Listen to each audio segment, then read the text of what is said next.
Alright, here we go again. A really nice section. Today we get to talk about prime numbers. Now, we're going to start off with a little vocabulary. We'll try to learn what are they? What are the prime numbers? We will also try to learn some fancy stuff here. Something called prime factorization. And we'll also look at some more fancy stuff. Timeless stuff. Has a history back to the time of Euclid. Fundamental theorem of arithmetic. A little bit of vocabulary, but if we do all that, call it a good day. We learn all those words. And we'll see how that plays into our class. So let's start off. The way to explain all these words, I think maybe we should start off with an actual example. Take the number 50. 50 could be broken up into factors. When I mean factors, when I say factors, I mean things that can be numbers that can be multiplied to get 50. Now in this case we're going to restrict our candidates here to natural numbers, because if you start messing with fractions, well, there's no end to the number of ways that you could factor. But if you just keep as your candidates the natural numbers, you only have a few choices. Perhaps you could go with 25 times 2. That would do it. Alright, or somebody else perhaps could go like this: 50 is equal to 5 times 10, maybe. Or somebody else could go with, I don't know, well, there are not many more choices, maybe 10 times 5. That's about it. Of course, this one is called the trivial factorization, where you just do 1 times 50. That's a cheesy one. So that one, we call it trivial. It doesn't really count when we talk about factorizations. We know everybody can factor it that way. That one's not that interesting. Another one that is not that interesting is -1 times -50. These are called trivial factorizations, when you use the identity or the additive inverse of the identity. These are good factorizations, but here's the following idea. So somebody could factor it as 25 times 2, somebody else could factor it as 5 times 10. But if you keep factoring until you can factor no more, the 25 here, this is by times table, could also be 5 times 5 times 2. And of course here, the 5 can't be broken up anymore, but the 10 could be broken up as 5 times 2. Here also it would be 2 times 5 times 5. Notice what's interesting here is that when you get to the bottom, after you've factored it until you can factor no more, suddenly all of the factorizations match. They didn't start off matching. Sometimes the beginning is a little different. This one person went 25 times 2 and this person went 5 times 10. But when you get all the way to the end, you've got the same prime numbers, 5, 5, 2. You can't break up the 5 anymore in a non-trivial way. You can't break up the 5, you can't break up the 2. These are called prime pieces. And this process is called prime factorization. Now let's learn a little vocabulary here. The fundamental theorem of arithmetic says that roughly speaking, each natural number has a unique, this is the part that's important, unique prime factorization. In other words, when you get down to the bottom, 50, there can only be one, 5, 5, and a 2. Nobody else can factor it in a different way and get a distinct prime factorization. They can start off being distinct, but when you get to the primes, they're all the same. Now to illustrate that, I thought it might be good to understand, really understand primes. I thought I got some demonstrations here. I've got these blocks here and I've labeled them. The blocks are like primes. You can't break them up anymore. This is one fundamental block. It's like an atom and another atom, and together they make a molecule, right? This is a prime piece. You can't break it up anymore. It's 5.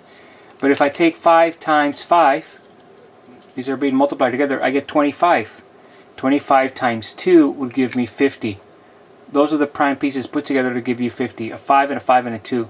Somebody else could go like this. They could put the 5 and the 2 together, and that gives you 10.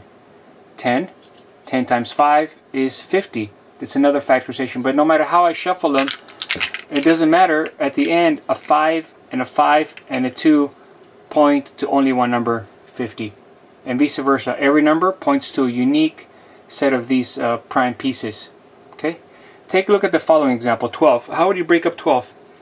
Obviously you would need a 2, because there's a 2 there. 2 goes into it, and then when you get a 2, 2 times what gives you 16? 2 times 6. So I need a 6. Here's a 6 for us. 2 times 3 is 6. And a 2. So these are the prime pieces, a 2, a 3, and a 2. That's the prime factorization for 12. Here you can look at it this way. Somebody could break up 12 as 6 times 2, or they could break it up as 4 times 3, still 12. No matter how you break it up, at the end, if you look at the DNA for 12, this is almost like it's DNA. These are the DNA blocks that make up 12. It's 2 2s and a 3. The fancy way to write that, sometimes people will write it this way. If I want to be all fancy, I have 2 times 2 times 3. That's by times table, but the fancy way would be say, hey, I have 2 2s and a 3. That's called the prime factorization.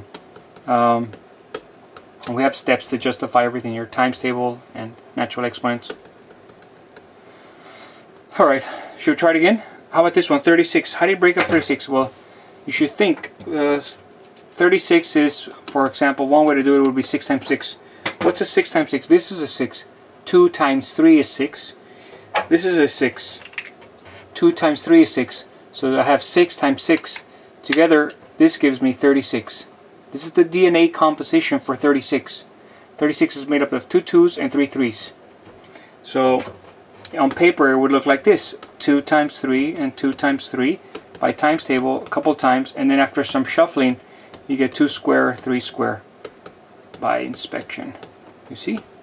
Prime pieces. These ones make 36.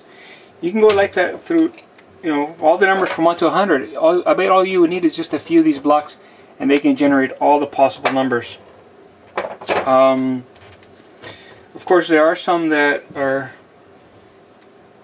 Here, let's go through another example. 29. There's some that are interesting here. 29. How would you break up 29? Well, you can't say... Well, the only one that we can say is 1 times 29, or negative 1 times negative 29. But that's a trivial factorization. In fact, it admits no other factorization if you start thinking about it. 2 doesn't go into it, 3 doesn't go into it, 4 doesn't go into it, 5 doesn't go into it. You keep going like this, and none of the numbers go into it evenly. And so you conclude that it must be itself a prime piece. It might be an odd looking one, but it cannot be broken out. It's not made up of a bunch of these other smaller prime pieces. It is its own prime piece. This is a prime number, 29. Okay? Here we go. Let's try this one. 244,819. It's my hourly rate. That's how much I get paid per hour, by the way. I'm just kidding. Just kidding. I wish. Not really. I've got more than enough. Alright. How would you break that up? In fact, you start to think, well, 1 or 2 doesn't go into it because it's not even. 3, maybe, maybe not. 4. You start to think about it, and actually it turns out to be a very difficult problem. And this is important because I'm going to try to make a point here. The difficulty in breaking up large numbers and breaking up into prime pieces, sometimes all you see is the big block from far, far away, and you can't see what the prime pieces are. The difficulty in breaking it up is immense. It's incredibly big. It's so difficult to break this up that entire security systems are built in on this exact difficulty. What I mean by a security system is like this: a password. Somebody sends you, or when you put your pin into the ATM machine and it sends your password to verify, it often sends an encrypted message, and to decrypt this message, the difficulty is a lot of times similar, or actually exactly to decipher the message, you would need to break up large numbers and factor them. You might have heard of 128-bit coding, encrypted, or 256 encryption. This is the size of the numbers. This might be, for example, 256 numbers long, and it's incredibly difficult to factor. And that difficulty is good because that means that the password is safe. If some bad person could factor it easily, they could break up the code and figure out your password and maybe steal all your money. Something like that. The implications are immense. And so the point is that the fundamental theorem of arithmetic says every number can be factored into a unique set of primes. But just because it can be doesn't mean that it's easy to find. Sometimes it's really, really hard. And that's what makes many passwords secure. So primes are incredibly interesting for many, many different reasons. In our class, they play a big role in our current chapter. Right now we're doing the chapter on fractions. And they play a big role in fractions because we can simplify fractions elegantly if we understand prime pieces. Okay? Allow me to elaborate on that.